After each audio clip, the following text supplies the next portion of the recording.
Hello. So before I take off my whorish dolly makeup, I should probably do an introduction because it was not very smooth in the beginning. So yeah, here we are. We're about to listen to the Donner Party. My name's Morgan.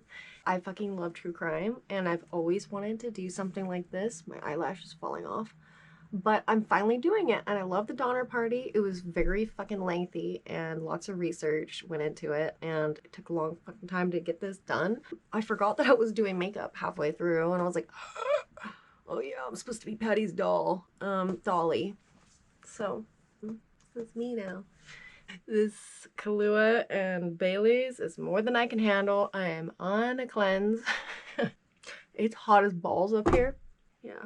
So, you should probably know that there's gonna be a warning on this video because they ate lots of people.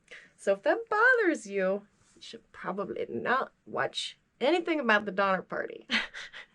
So anyways, they all lived over here in Springfield. I wanted to say Massachusetts, but that's definitely off. Illinois. George was a farmer. He was successful and he felt pretty comfortable here, and so did Reed. But he wanted to see how it could be over here in a little San Francisco. That's Portland. Little San Francisco. That's not even San Francisco. Somewhere around there. Good thing I have a mirror. I feel like a weather woman. And so they decided to make the trek. Here we go. We begin. So they set off. They have 3 wagons apiece. They all hire like teamsters, and like the Reeds have 2 private servants, Bayless and Eliza Williams something. I have it all written down. The names are gonna be, they're gonna be confusion. Yeah, whatever, fuck it. They hit the road. And so far, you know, things are going pretty good. I watched a bunch of different little things to get my research, and oh my god, I forgot I was doing makeup. This is all gonna be done to me doing makeup of Patty's doll. I'm just talking away and I'm like, I forgot entirely, and I'm like, okay. I should have my, what should I have? Oh, I have a picture of the doll makeup that I'm gonna use, but I guess I'm recording with my, I'm using this to like make sure I'm still filming. So I can't really look at the picture, but okay, this is gonna make it a little bit more complicated. I don't know how you do it, Bailey, or Danielle. What's your last name?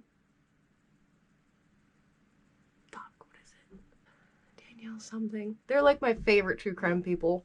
I love true crime, by the way. And makeup. I don't know how you do it. I mean, you probably don't take a shot of Bailey's and, Kahlua beforehand. Okay, and I haven't done makeup in a good long while. So, my sister got me this palette. Well, she had a bunch of shit that she had purchased before because she was like a shopaholic for a little while. And so I got all of her stuff. So this says eyes, lips, and face.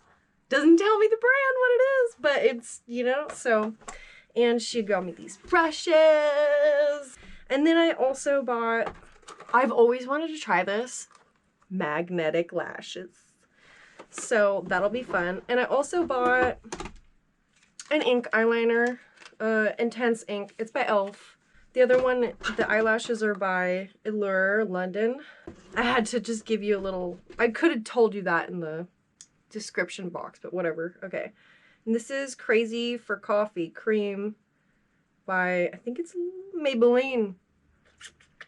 So just whatever the hell you want to use. If you want to look like a doll and listen about the Donner Party, here we go. Okay, so starting this makeup look, I don't like doing, especially right now with the lights right on me. I have terrible lighting in here and I'm still gonna sweat this whole friggin' time. So I don't like doing face makeup. I could put on all sorts of shit, but it just doesn't do good for me. So I'm just gonna do what I can. Excuse me. So the Donner Party, these things are really stuck in here. And their first place that they're heading to is called Independence, Missouri. I don't know if I'm gonna leave this part from before that I already did in, so I'm going to tell you again. But Independence, Missouri is the last establishment before you go west that is like a civilized place. God, this is gonna be so hard to fucking do both at once. Maybe I'll just stop looking at the camera and look at my face in this mirror. Okay, so they smell apple blossoms. They see beautiful little flowers and shit lining the trail, and they're like, this isn't so bad. This is kind of nice. So they arrive in Independence, Missouri, and it's packed full of fucking people. It's super busy. And let me wrap my brain around this real quick. I kind of have like open parameters. There's so many colors to choose from. I'm just floored. So they get to Independence, Missouri, and we'll do this tannish color right here. Yeah, that's a good one. So they get to Independence. It's super fucking packed. It's supposed to get more packed as the season goes on. And they spend 2 days in Independence, Missouri. They like outfit themselves for this trip and they head on out. The ride gets a little bit more bumpy. There's more sage, just a little bit more rugged the more they press forward. So they get to, what was it called? Indian Creek, and they join Colonel William Henry Russell's train.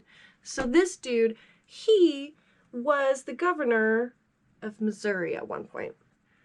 And this looks like it's not doing much at all, but you know, it's the first base. Usually people put primer down. Not a fan of that either. I just want this to be a really natural look. That's how I'd like do everything. I'm gonna have to layer the shit out of this for any color to show up, but that's fine. Okay, so they're going, they join a new party of train of people. Now they're called the Russell train, and they're continuing on. They get stuck near the shores of the Big Blue Lake. And so here they have to stop and they have to build these rafts so they could get across. And at this point, oh, the red light. Okay, I'm like, is it still filming?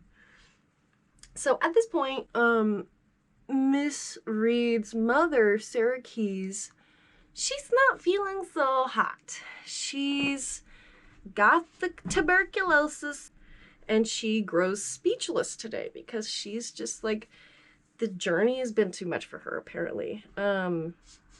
So after this day of not talking at all, she just coughs continuously throughout the night. And the children are kept awake by the cough, and eventually she quiets down and the children are able to go to sleep, and she you know, stops coughing. And apparently in the night Sarah Keyes had passed away, the grandmother. That's why she stopped coughing. It's very sad. Very sad story. This is not very pigmented at all, so maybe it's the lighting. Maybe I'll look like a clown when I go outside, but I'm trying to get this shit on here.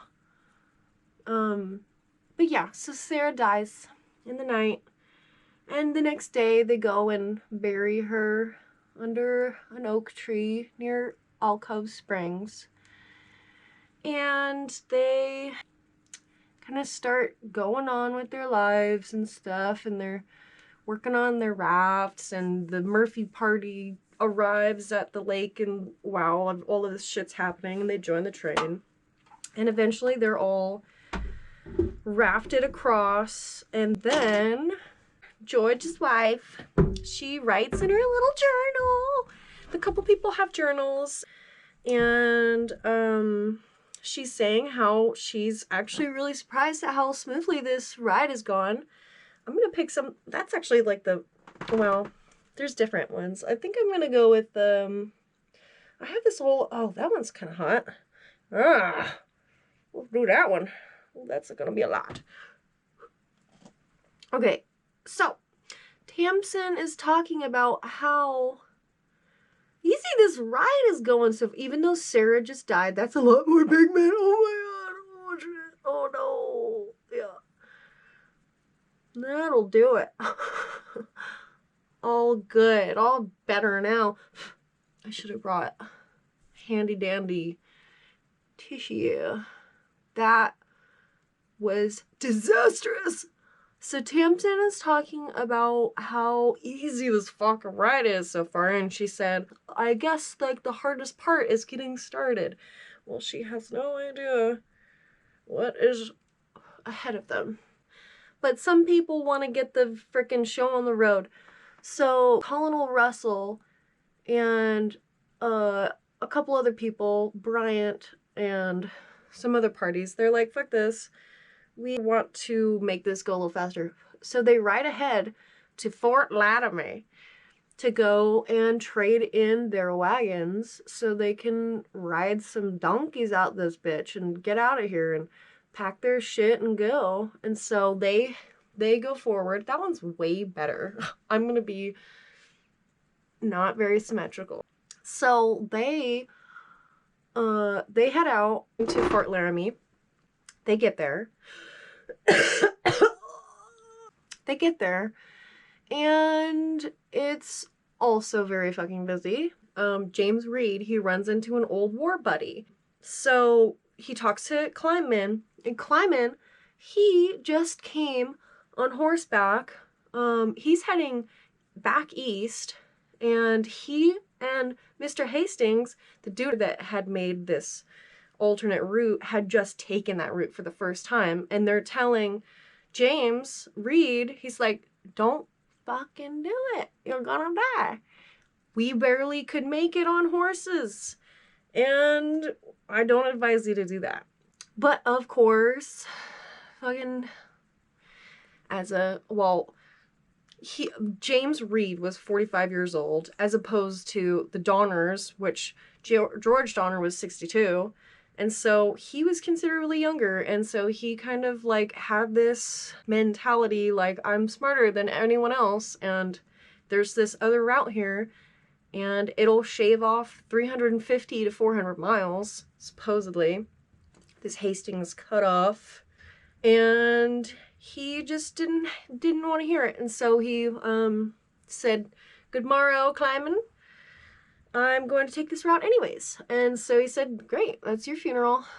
And, and so from at this point, people started to question, like, what they were getting themselves into. And so, they spent the 4th of July at Fort Laramie. They got their shit together.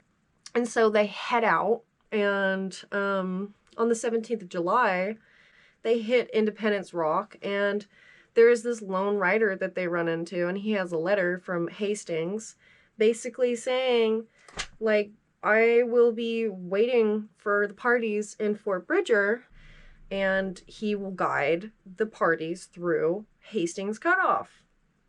And so, some people are like, I don't like that. I don't like that at all. Because, there is a route that, like a normal California route that goes through Sierra Nevada and all of that shit, but they don't, they go above the lake, and it's like this, it looks like, I'll show you. So, because I haven't used this fucking thing the whole time, because I'm weather womaning, Springfield, Missouri, and so they're traveling across. Here's Fort Laramie, and so down here, there's like the decision. This is Fort Bridger. And so either you go and take this other route, which is normal fucking people take, and it goes up and around this Salt Lake, and then you could either take the Oregon route to Portland.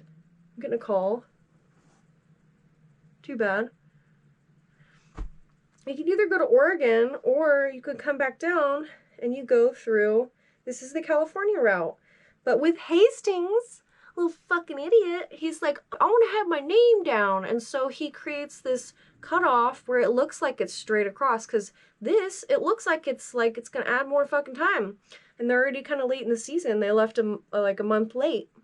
And so they're talking about it, and they're about to approach this Bridger's Fort. And just before then, there's a turnoff that you go, and you could hit the Oregon Trail. And lots of people decide to say, fuck Hastings, fuck the Donners, fuck the Reeds. I don't need this profanity, but I kind of do.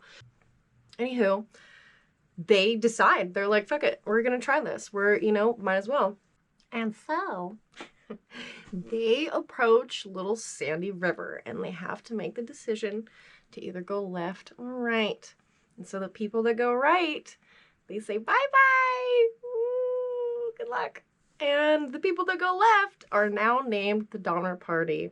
They had done a new election to find the captain, and Reed would be the obvious choice, but because of his aristocratic manner and his wealth, he rubbed a bunch of people the wrong fucking way. And so they picked George Donner because he was a nice, fair man. He was just a good guy, and so they named it the Donner Party. And so they head on to Fort Bridger. Okay, so they passed the Continental Divide. They're deep into this. They have to keep pushing forward. They've made their decisions, and now they're at Fort Bridger. And they talk to Mr. Bridger, the proprietor of like 2 cabins and like a corral. It's like the little fortress before they head off. And Bridger is kind of encouraging Reed to be like, well, the Hastings Cutoff is a fine trail. It's nice and level. There's plenty of water. There's plenty of grass and shit for your oxen. And you'll be fine. You'll be great. And so they make the fateful decision after preparing themselves, resting their oxen for a little while. And now it's August and they set out on Hastings Cutoff. The first 5 days of their trek into Hastings Cutoff, they're making good time. Until they hit Echo Canyon, where Hastings left a note. It's all tattered, it's in the sage, and so they look at it and they say, okay, this route is kind of fucking dangerous. And so I'm gonna advise you to set someone else forward. It's not doing it. We're gonna have you set a rider forward so you can come find me, and I'll tell you a way to get through this fucking place. So Reed, because he was so headstrong about taking this path, you know, Tamsin, she's like, you guys are fucking idiots. You're just gonna listen to a man because he wrote a book about this? You think that you can trust him? And so Reed, he bet on that with their lives.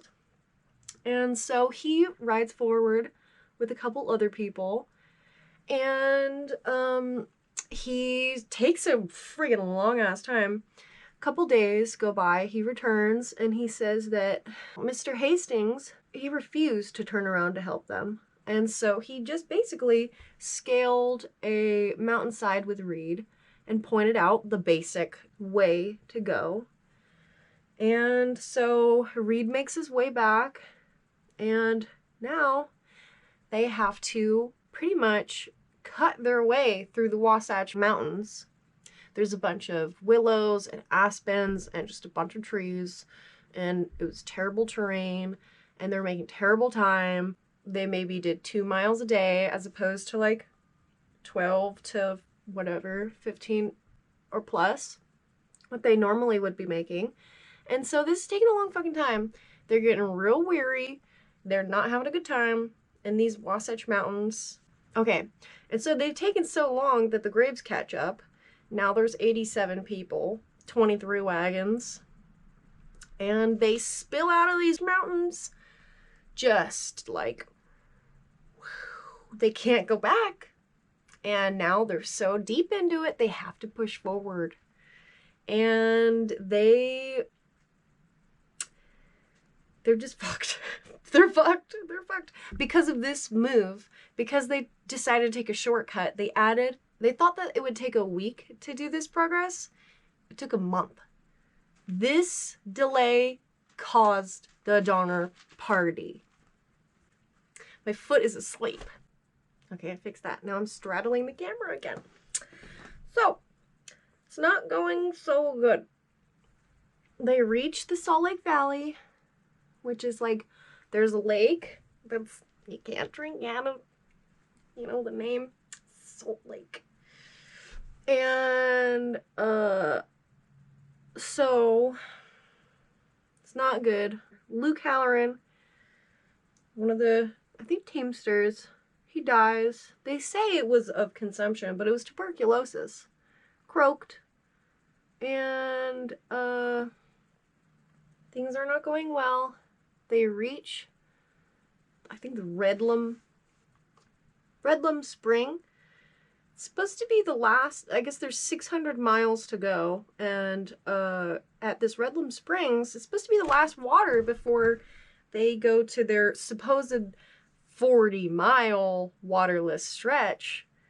Turned out to be 80 miles. Not good.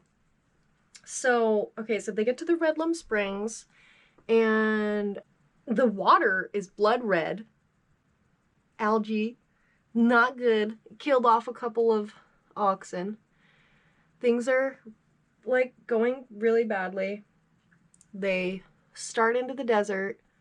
But, well, just before that, they actually come across this sagebrush where there's some tattered paper. I think Tamsin put it back together. Either Tamsin or Reed, like the wives, put it back together.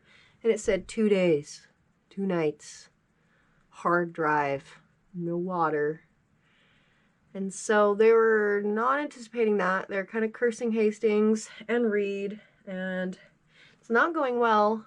You know, Margaret Reed was trying to cheer up her husband, James. She's like, I know, she's not trying to be like, I told you so. She's like, this is what we're in for now. And so things go very poorly. They're like going through the scorching hot fucking desert. There's cactus that's, you know, all of the cattle and the dogs and even the kids and some of the people they're stepping on. That's treacherous.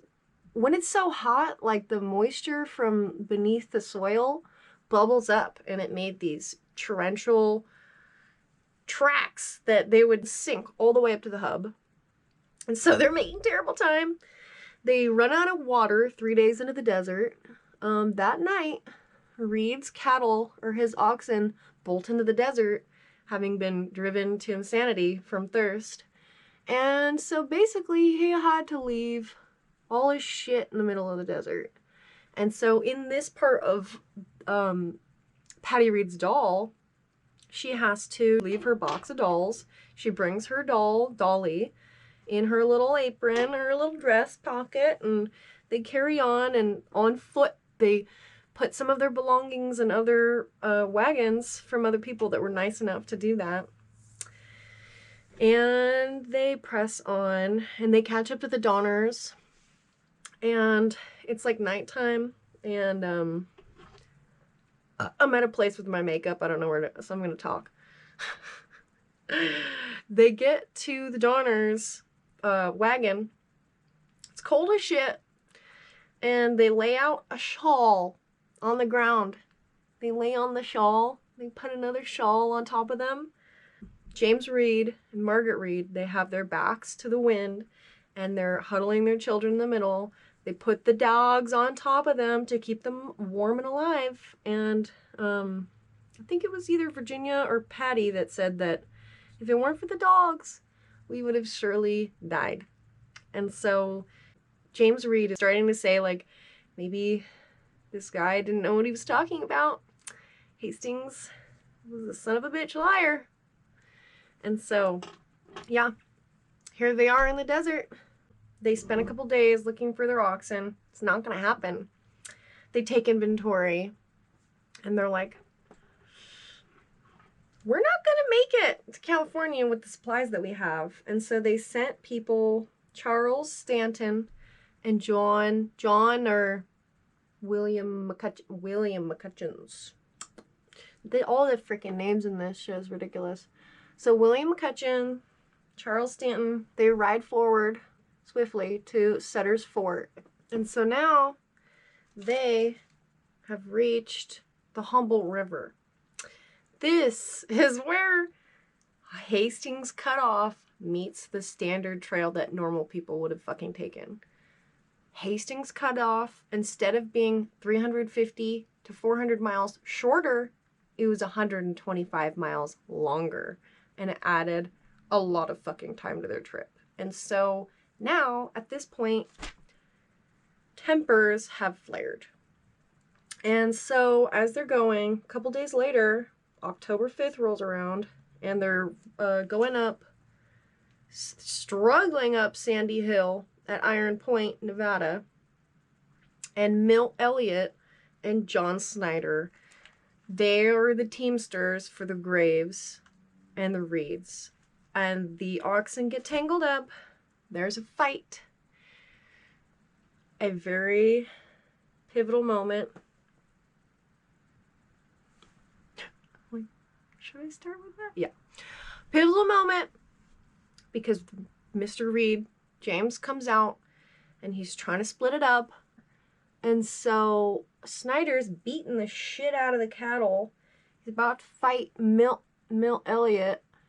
And James comes over, tries to take the whip, and it pisses him off. And so he raises the whip again, and there's a couple things that they said about this. They said that James got struck in the head by the bullwhip, and it split, and he bled. And then there was one that said that he raised the bullwhip, and Margaret Reed got in the way, and she was struck. And that is when James Reed pulled out his hunting knife right in the fucking chest, just below the collarbone. Snyder stumbles off up the hill a few steps, and he dies. And so at this point, town meeting. What do we do with James? Like, what the fuck? And so he's surrounded by his friend. He's stuck in his little wagon because they're deliberating to see what to do with this guy. And they, you know, some people just not cool with that. And some people are friends with him, and they say, you know, even Margaret said it was self-defense. She was about to be struck. And so they come to the conclusion that he needs to be banished. Some people, like this other peach, you'll find out more about him, Louis Keseberg. He's a German immigrant, total peach of a man. And he said, here, let me unyoke my oxen and we can hang Reed from my wagon, basically. And they're like, no, we're not gonna do that. You little fucking weirdo. Kill him. Jesus. And so, you know, James, he's like, I don't want to leave. He almost refuses. Margaret's like scared that they're gonna come and fucking get him and like do worse to him than banish this guy. He's lucky that he could be banished and not killed. And so he takes off into the mountains, and he passes by the Donners. They're ahead, and I guess one of his teamsters decided to come with Reed. And so they ride ahead to California. They leave little notes for his daughter and like their family, just to like give little remnants of him, just to know he's okay and he's going on. I think Charles Stanton comes back right around now. I guess McCutcheons was too sick to come back, but Charles Stanton, he had gotten the support from Sutter's, or either Johnson's Ranch, or I think it's Sutter's, either one of the two. And some really nice guy had given him 7 mules and a bunch of supplies for everybody. And he said, you know, you don't have to worry about the supplies. You'll pay us back when you can, but make sure you bring those mules. Charles Stanton, he's one of the heroes of the Donner Party. There's some villains and some heroes, and Stanton is one of them. He gets back with the mules. Everybody gets all of their supplies on. And now, to make matters worse, you know that Georgia peach of a man, Louis Keseberg? Yeah, he was carrying along a Belgian immigrant elderly man. And at this point, I guess stress had pushed him to lighten the load. So he kicked this old man out from his fucking wagon and kind of left him to die. No one else could take him, and everyone passed by him, and the last they saw, he was sitting on the road. He kind of got slower and slower and slower and slower until they just left him in the rearview mirror. Pretty fucking shitty. So, all of this shit's happening. They get attacked by Indians in the night. They strike down shit ton of their oxen. Things are not looking good. There's this one, I think he's a German immigrant, Wolfinger. His wagon's fucked next to the Humboldt River. And so 2 men stay behind, and they stay to help. And so later on, Spitzer and Reinhardt meet back up at the party and say, oh, Wolfinger was attacked by Indians. He was murdered. And later, they admitted to murdering him. Probably for supplies. Probably because they're dicks. Maybe they don't like Germans. Maybe, I don't know, but yeah. People are coming apart at the seams and doing heinous shit. You know, just before they get to California, they're losing their fucking minds. And so, kills Wolfinger, blames the natives, and then they arrive at the Truckee River leading into the Sierra Nevadas.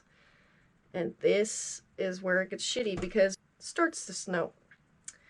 But, as Charles Stanton rides in, he rides in with the supplies. He also rides in with notice that the pass in Sierra Nevada would still be open for another month. Which was not true because the winter came much faster.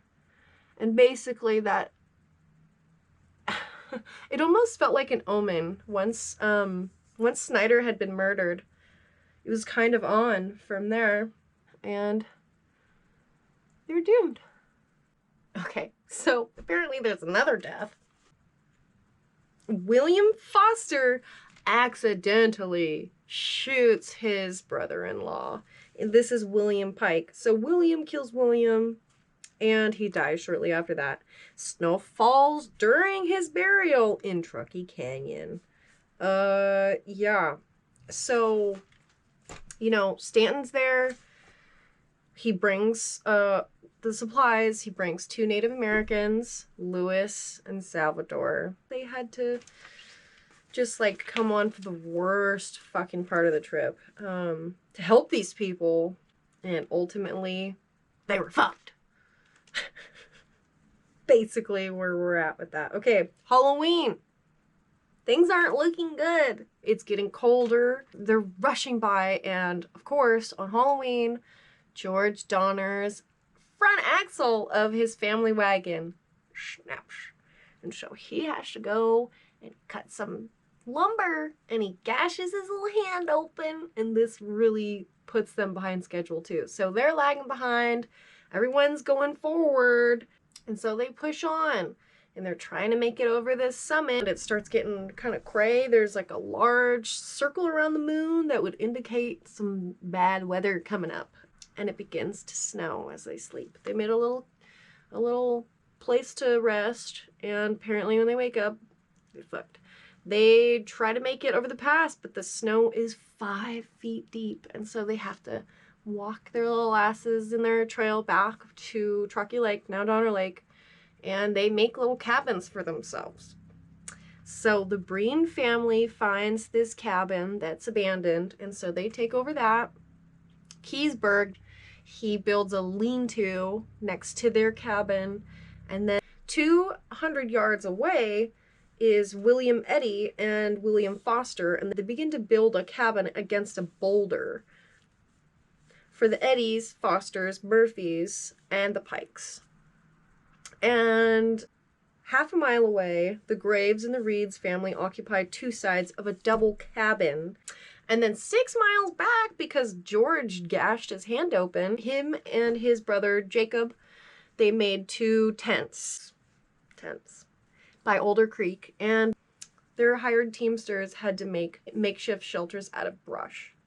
And so they hunker down for a terrible fucking winter. This is where it all begins. Sorry, I got cut off. My GoPro died. But, and I switched lightings because it's getting later in the day. I should have had this on the whole time because now you can see my face. Yeah.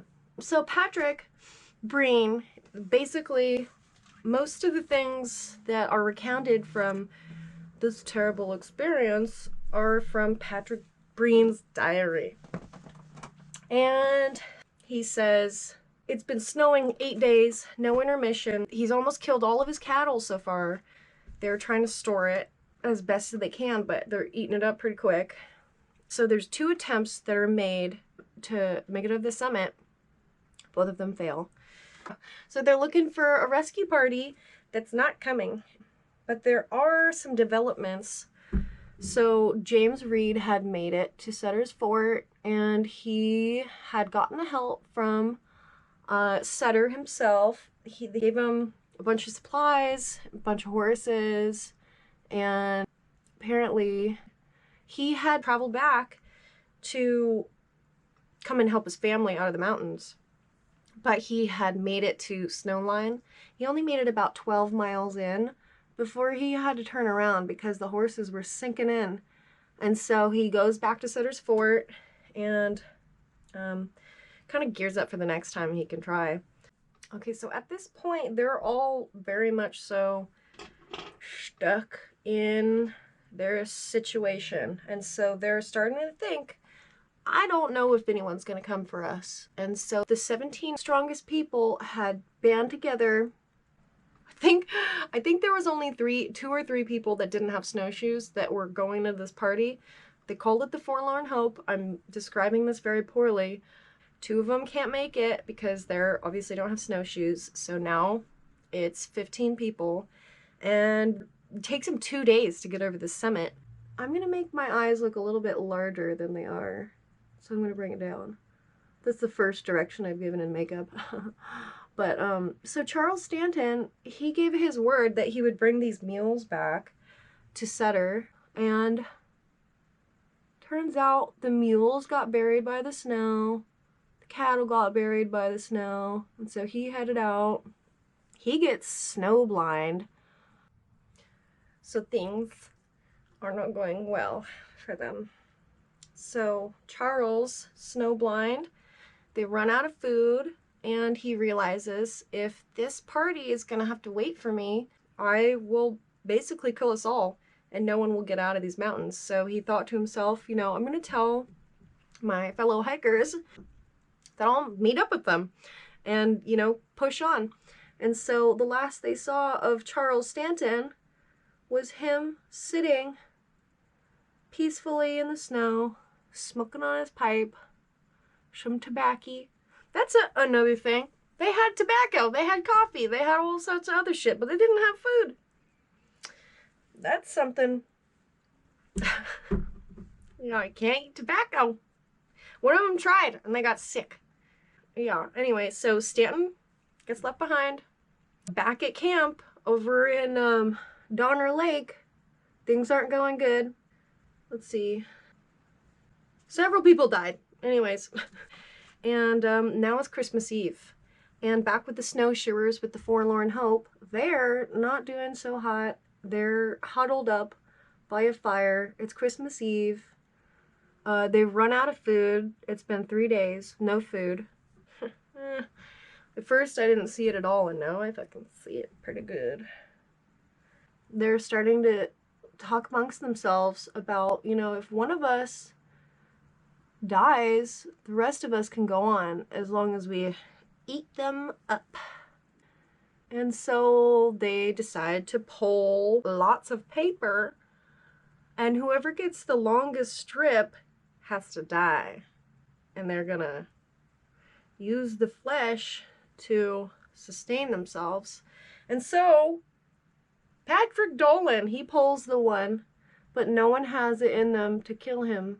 And so through the night, the storm rages on. They have a blanket covered over them, huddling by the fire. Antonio, he's a Mexican teamster. He dies. Later, Franklin Graves, the father of Sarah and someone else. He dies in their arms. And then Patrick Dolan, he goes insane. And he has to be held down by the other members while all of this crazy fucking snowstorm is going on. He slips into a coma and also dies. This camp of theirs, it's now labeled Camp Death. And so Christmas morning, they started taking strips of Patrick Dolan, of his arms, and they turned their faces away from each other because they couldn't do it if not. They wept and they couldn't look at each other while they're eating each other's flesh. And so the only two people that didn't decide to do that were the two natives, Louis and Salvador. And so they were like, you people are fucked up. That's not good. That's really not good. And so they pack up and go on. I think it's like 3 days later, the meat runs out again. And this time, William Foster, he's gone insane. And so he's starting to talk to William Eddy about killing the natives and using their flesh to sustain them, because he thinks that that is their last hope, their last meal before they get out of the hills. And so Eddie, he's like, you fucking crazy person. No, we're not going to kill these natives. They're helping us through the woods. And so he goes and tells the natives, Louis and Salvador, they're in disbelief. And they slip off into the woods in the middle of the night. And that doesn't really help them, because later, I'll tell you why. Okay, so now it's the last of the year. And Patrick Breen has another little diary entry, and he says, please, God, deliver us from this fucking hell. That'd be good. Yeah. And now back at the snowshoers, I didn't mention this part, but before, when they butchered their comrades, they had to label the meat so that they wouldn't have to eat their own kin. Yeah, and so the meat runs out. William Eddy butchers a deer, kills him. There's been no fucking animals around because it's snow time. They're not in that region right now.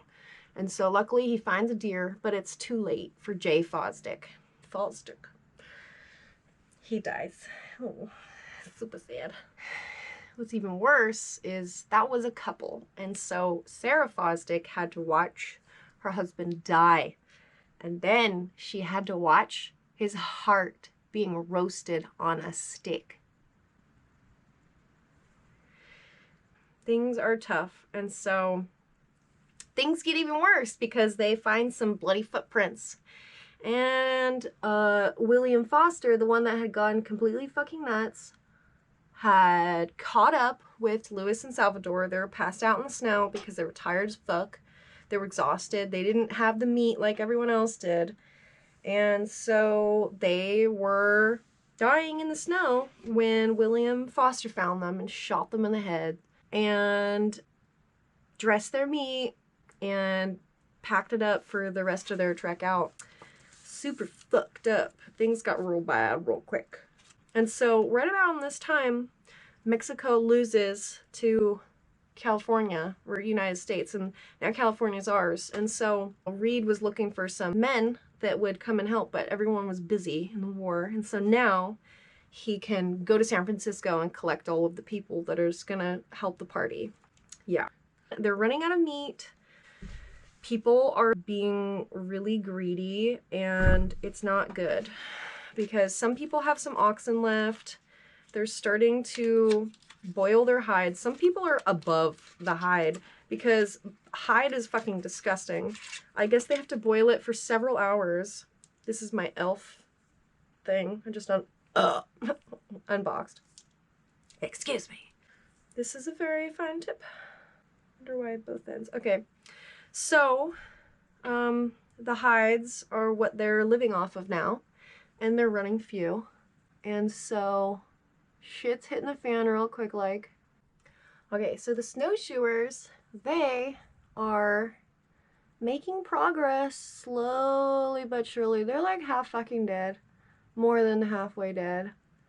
And they come across this Indian village. They share what they have, acorn bread, pretty much. Oh no. That's the thing about eyeliner, it's very precise. So I don't like wearing it very often. Ever. So he gets to this village, they're all fucking like shocked. So he pays one of the natives in like a pouch of tobacco to carry him to Johnson's ranch, which is very close to Sutter's Fort, which is where their destination is. So he pays this native to pretty much carry him halfway there. I mean, you know, halfway, I mean all the way, but, you know, he can half walk. And so once he reaches this settlement, the woman that he knocks on the door opens it up, and she's just absolutely appalled at this bloody wreck of an emaciated man, and he passes out.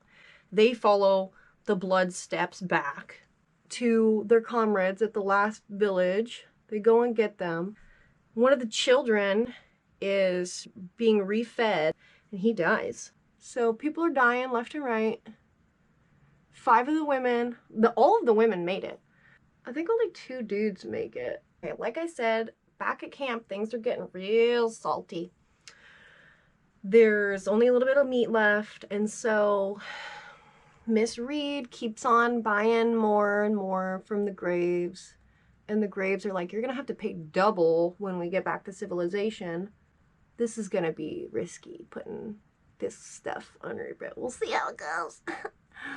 So Miss Reed is running up a bill, and they say no more. And so she has been having to resort to her hides.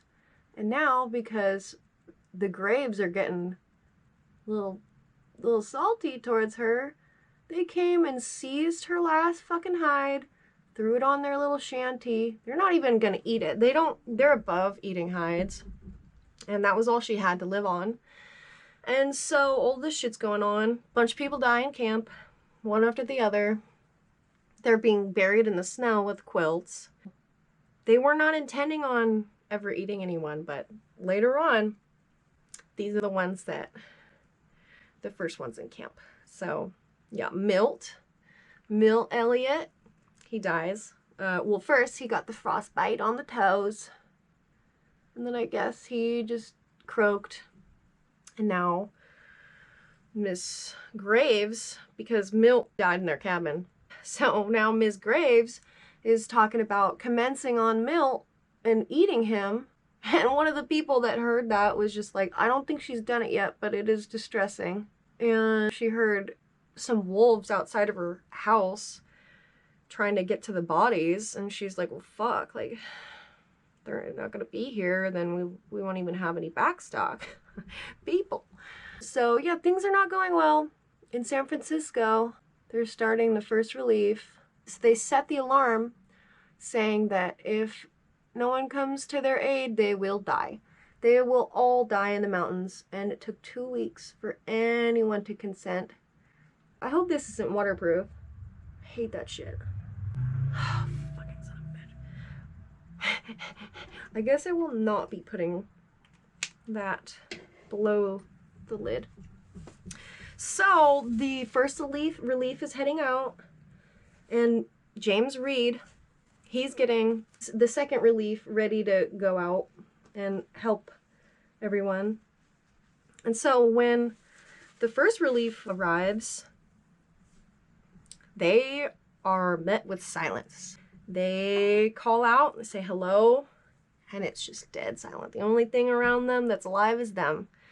And all of a sudden, a woman comes out of the snow because these houses are buried along with their oxen and their mule. And yeah, and so a woman crawls out of this hole and says, "Are you men from California or from heaven?"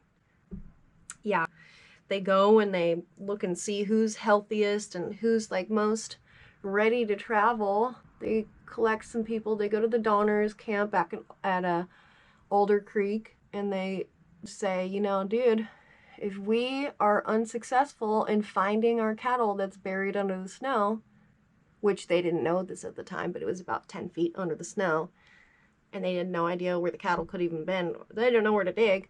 So they said, if we don't find the cattle within today or tomorrow, we're going to start eating people. And they told that to the rescue relief to, like, hurry their asses up. So once this is said, it's kind of like a free-for-all kind of a thing. And things start getting very bad. So my eyeliner is going to be thing. Oh, it's not good. Okay. So at this point, they're leaving the camps with 23 refugees. They left 31. Louis Keseberg's wife left, and left Louis because Louis had stepped on a willow root and he couldn't go. And so, yeah. And Patty and Thomas Reed, they had to turn back. She told her mom, well, if I never see you again, do the best you can. Is this already dying? You're kidding me. Okay. So, yeah, a bunch of people are left behind. They have to figure it out. Things get really bad from here. Halfway through their journey, the first relief runs into the second relief, and guess who gets reunited? Margaret and James. Half of their kids are there, and he's like, well, shit, 2 of them are still there, and so he just, like, had to set out to prove himself that this route was going to be the best, that he had to fucking make sure that he could get their asses out of there. Otherwise, I don't know. I think that his pride really drove him to survive. And he really, you know, although he fucked everyone by sending them on Hastings' route, he really tried to fix things. And so he goes on, and what they discover, the second relief, they come in, and they find evidence of the cannibalism. Yeah, so the second relief comes across a very, very sad scene. Lots of people dead. Lots of people half-eaten. Strips of flesh cut off the little bodies. And so some people have to be left behind.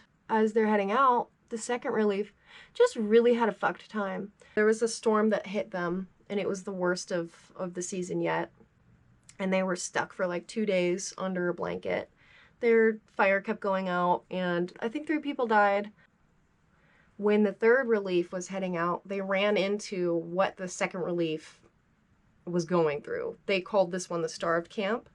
And so because they'd been caught in the storm, they were all hunkering around. Miss Graves was sitting there dead with her 13-month-old infant crying "Ma," while there's strips of flesh from her arms and legs, and her breasts are cut off. And it's just a really gruesome scene that the third relief walks in on when they find the second relief. Things are getting more and more dire. As the relief parties go, they're seeing more and more horrible shit. Okay, so when the third relief party leaves the camp, they said 4 or 5 people. They're not sure if Samuel Donner had died already or if he was still alive, but nonetheless, of those people, the Peach, Keseberg, still there, willow root injury on the foot. George Donner,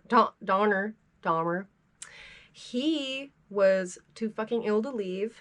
And Tamsin Donner, she didn't want to leave her husband to die by himself. The lovely woman. He told her, get out of here. They're gonna kill you.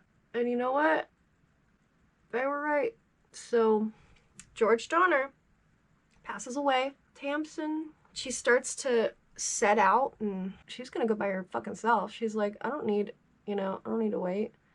And so she goes to the Breen's cabin, where Louis Keseberg is still at, and she never leaves. And so what the fourth relief party comes into was horrifying. The lone survivor was Louis Keseberg. And when they found him surrounded by half-eaten corpses. And he was gone out of his mind. At this time, it's like March, April. The snow is starting to melt. There's oxen that are being exposed. And so he could have gone and eaten them. But no. He told them that Tamsin had fallen into the lake and was freezing to death. And so that's what had happened. But apparently, later, well, he admitted to eating her. But he did not admit to killing her.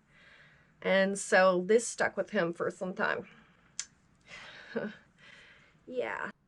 These boxes with the stupid fucking tape on them. Okay, so I've never done this before. But I'm about to put on my magnetic lashes. So, lots has happened. Louis, that guy. So, yeah. People were eating. Oh, watch this. Oh! It didn't do what I thought it would. Maybe I didn't put enough on. Oh my god, look at me. There's this little girl that put these lashes on and she's like, oh my god, this is who I am. I'm wearing lashes every single day. Oh my god, look at that. I guess I didn't put enough of that magnetic shit on there. Because it's not sticking. I thought it would like, woo! Stick to it, but maybe it needs to get tacky. Anyway, what the fuck is going on? This thing is so weird.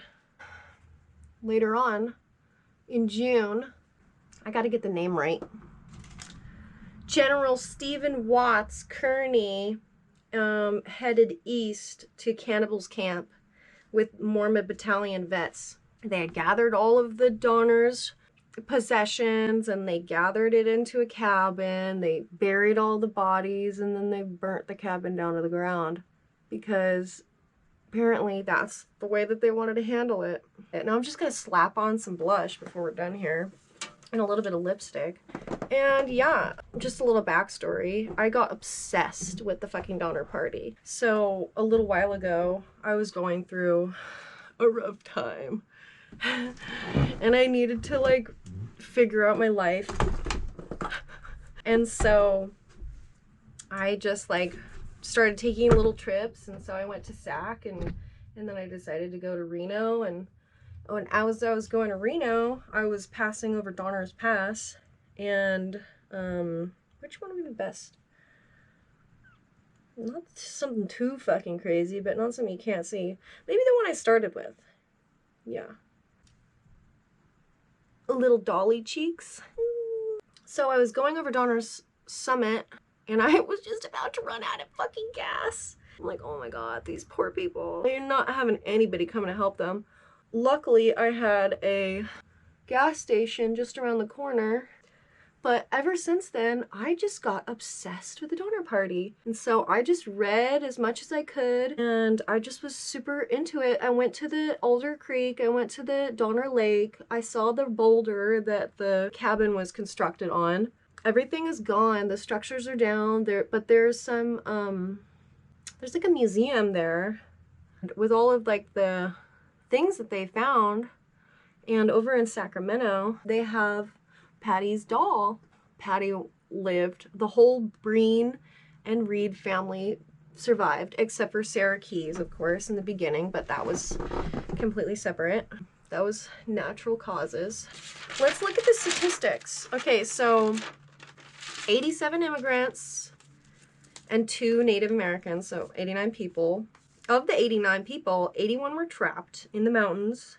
Of the original 87, I put such small, I got so tired of writing. Whatever. Lots of people died. Of the 81 people trapped in the mountains, 36 died and 45 survived. 2/3 of the women and children survived, and 2/3 of the men had died. So there was something they talked about with the men dying and the women surviving. There was some threads of people talking about why that is, and they're like, oh, it's because the women are just staying at home with the kids and the men have to do all the strenuous shit. And it's just like, if you look at like the Forlorn Hope, those women were doing the same exact work as the men, and they survived because they were smarter. I don't know why. I guess they said because we're built for famine and we're also built for the cold. And so I guess that makes sense. It's gonna be hard to do my lipstick and at the same time. I'll just do this. Okay, so I've got my whorish dolly face on. I probably should have picked a pinker lipstick, but that's fine. I think because of these eyelashes, that's like the only thing that I can really tell that I've done. I've burped, I've done a lot of weird shit on this, but I've had a lot of fun. So if you enjoyed this, I'll be doing more. I've done a lot of weird shit on the internet, but this is what I'm doing now. So come back and see what I have later. I have a bunch of different ideas and stuff for the next ones. And I don't know. I guess we'll have to see how that turns out, but yeah, thanks for watching. It's been awesome. It's been fun. My Baileys and my Jameson has worn off. Jameson? No. The hell is it called? Kahlua. I don't know. It's escaping me. But, yeah, thanks for watching. I guess I'll see you next time.